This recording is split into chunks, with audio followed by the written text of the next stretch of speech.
there. Thanks for taking the time. I'm Stacey Nonamaker, and this is a Supporter's Toolbox. Just recently, I was speaking at an event and was challenged by someone in the audience about the content I was presenting. The interaction made me feel like I was being attacked. This set me in a high state of stress, and while I don't remember all of his exact words nor mine, I clearly remember what I felt in that moment. You see, when we are in a state of high anxiety or high stress, we tend to focus on whatever or whoever is making us feel anxious or fearful, excluding other information that's important about the situation, like those exact words I do not remember. And frankly, we aren't performing at a level that we would typically perform at. So then fast forward a few days when I was introduced to something that others have known about since the early 1900s.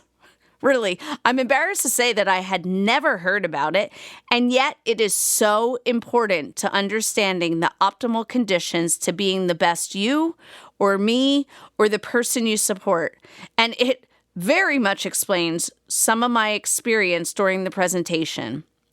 It's called the Yerkes-Dodson Law. Think of the Yerkes-Dodson Law as an upside-down U-shaped curve. Some of you know that as a bell curve. That curve represents performance levels based on arousal or stress. The left side of the curve represents low arousal. The right side represents high arousal. And at the center, or the highest part of the curve, where you'd see peak performance, is a medium level of arousal. Basically, this law states that there is such a thing as a healthy level of stress to squeeze the most out of someone. Yes, let's acknowledge that stress can be seen as a health risk, and research talks about that. And we're often encouraged to avoid stress, but know that research also suggests that some stress can actually be beneficial to performance. Yerkes and Dodson formed this theory while performing experiments on mice using mild electric shocks. They were able to teach the mice to learn a task more quickly with mild shocks or a little stress, but found that as the shocks got stronger, the mice took longer to learn the task. Probably because they were more focused on avoiding the shock than on completing the task. They hypothesized that as arousal increases, the ability to form a habit or perform a task well also increases. It gives you sufficient motivation, but only up to a certain point, known as the optimal level. As arousal surpasses that point, your performance begins to deteriorate. You're too stressed and too anxious to do your best. Now, you may be asking yourself, what the heck is the optimal amount of arousal? The answer is that it depends on a lot of things. But generally, think of it as a simpler task requires a higher amount of arousal, while a more challenging task requires a lower level of arousal.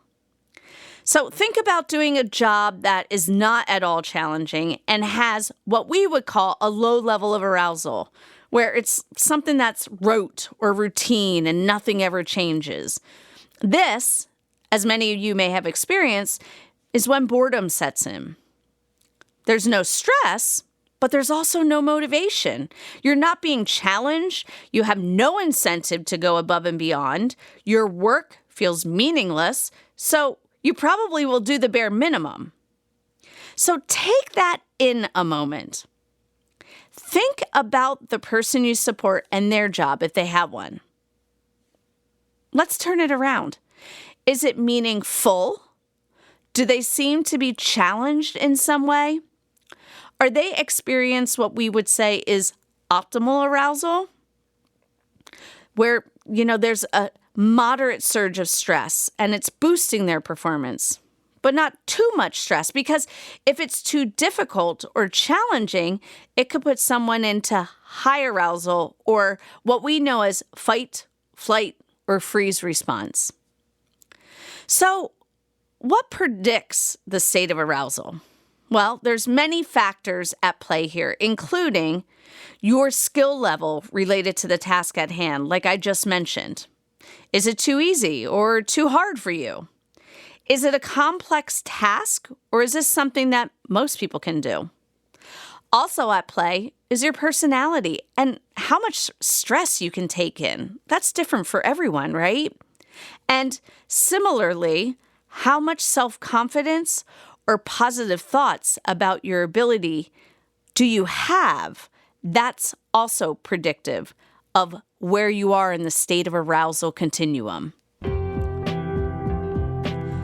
While these things are important to consider and require knowing these things of yourself and others, they're good clues to understanding someone's peak levels of performance or their ability to fully show up. But here are some specific strategies to find that sweet spot of stress and arousal. Francesca Gino, a behavioral scientist from Harvard University, says, 1. Increase your control over the work and tasks you do. Focus on places in your life where you can make choices. For example, choose one job task over another, or simply choose the order in which you can answer emails. 2. Find more opportunities to be authentic, where your voice can be heard and you can express who you are at work. Like, where are the places that you can give your opinion about a project or a job? And 3, use rituals. Even the most superstitious rituals, like wearing your lucky necklace to a job interview or wearing your lucky underwear to play a sport. These things enhance people's confidence in their abilities and improve subsequent performance. Finding that sweet spot of arousal, how much stress is just right, like Goldilocks, will help us all be at our best. Stress gets a bad rap, but for the people we support, knowing how much is too much, how little is too little, is important as we set the stage for supporting them to learn new things, get their work done, and show up.